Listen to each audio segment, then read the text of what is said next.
What is good hair or bad hair? Viola Davis and Nene Leakes finds out the hard way. There are two sides for every story, but there's only one. Backstory.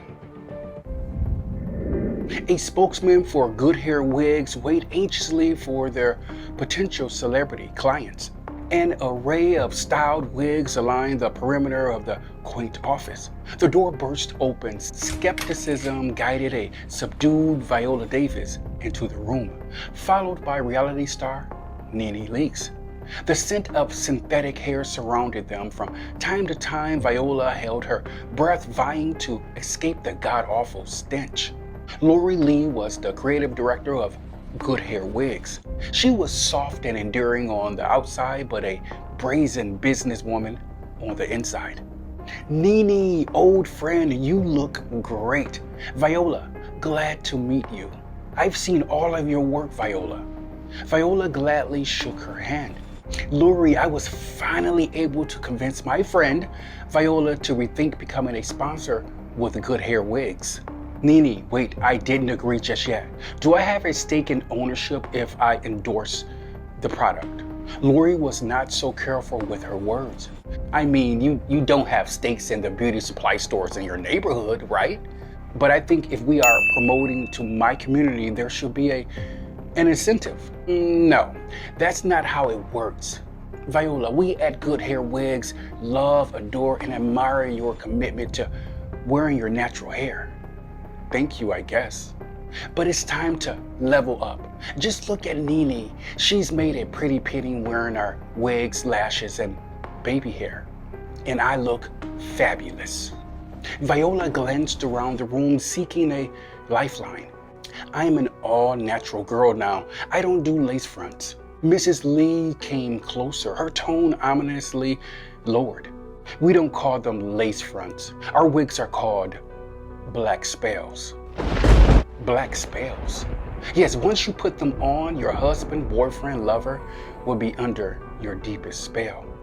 You won't even recognize yourself in the mirror. You'll sleep in them. You'll give them names. But most importantly, you'll finally have good hair.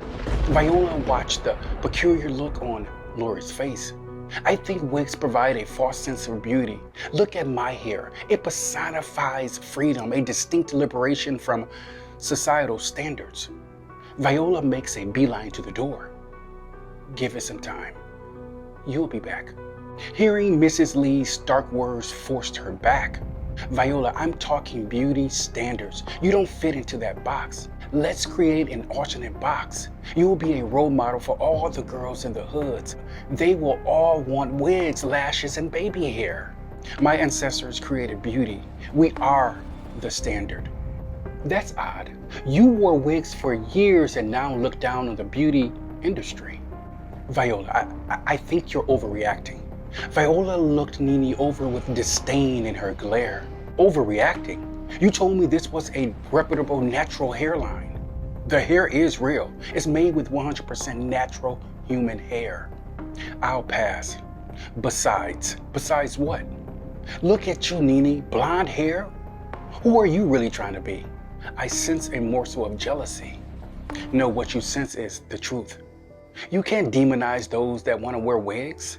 I don't. So Viola Davis is the moral compass for beauty after wearing wigs for years.